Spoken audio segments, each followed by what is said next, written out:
Yo, yo, yo! What's up mga ka-ridemates, no? Magandang araw sa inyo. So today, dami ko napansin na mga driver.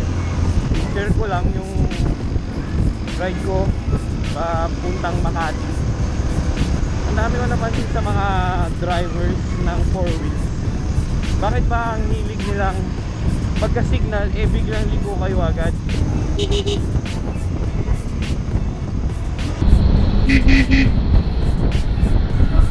Oh my God.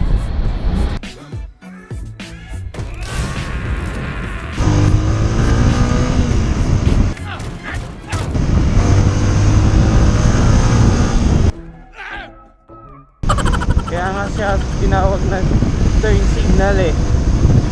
Sumignal muna kayo bago kayo lumigo. Hindi yung pagka-signal isasabay nyo yung ligo.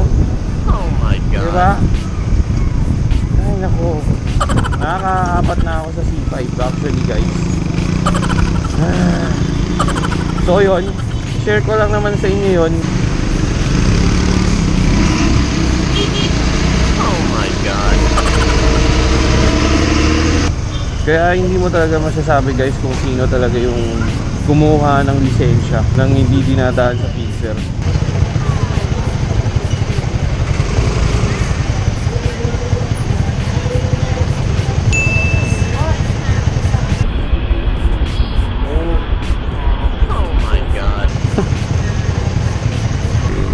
Yung pagsisignal guys, hindi ibig sabihin pag sumignal kayo right of way nyo. So yun, kayo ba mga ka-ridemates, lagi nyo bang na-experience yun? Lagi nyo bang na-experience na ang daming mga 4-wheel drives or 4 wheels na ganun maneho? Yung akala nila pag sumignal sila right of way na nila. Nagde-drive din ako ng 4 wheels pero hindi ako gano'n magmaneho. So, grabe, ang dami talagang ganung driver magmaneho. Paano kaya nila nakuha yung lisensya nila, no? Hindi ko na nakunan kanina isa pero mas malala po yung isa kanina. So far, no, yun yung mga napansin nating mga undisciplined drivers. Oh kuya, sige ikaw na, go, kaya mo ba yan?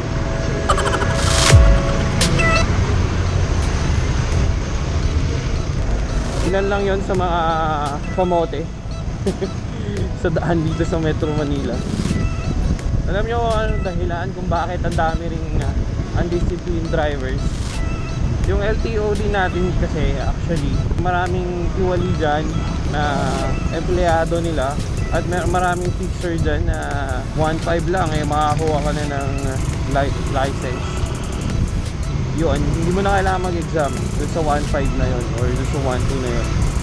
Bibigyan ka na lang nila, papipilain ka na lang nila dun sa kuhanan na lisensya at meron ka ng instant lisensya.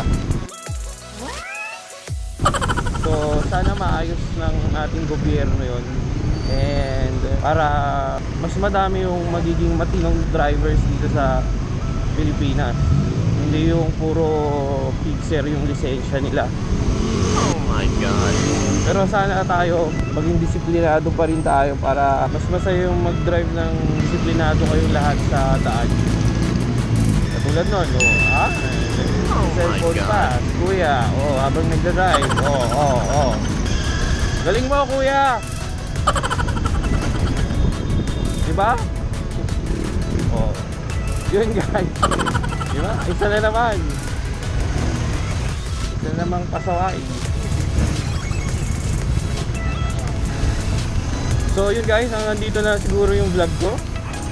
At wala akong masyadong maisip na magandang content ngayon, and sana may na-share ako sa inyo, and sana may na-share din guys sa akin kung ano yung experience nyo sa daan. So yun guys, no, maraming salamat sa panonood, at mag-subscribe, mag-comment, mag-like, at i-share nyo na itong video ko. Click nyo yung notification bell para updated kayo pag may na-upload akong video. And ride safe mga ka-ridemates. Peace out guys. Bye!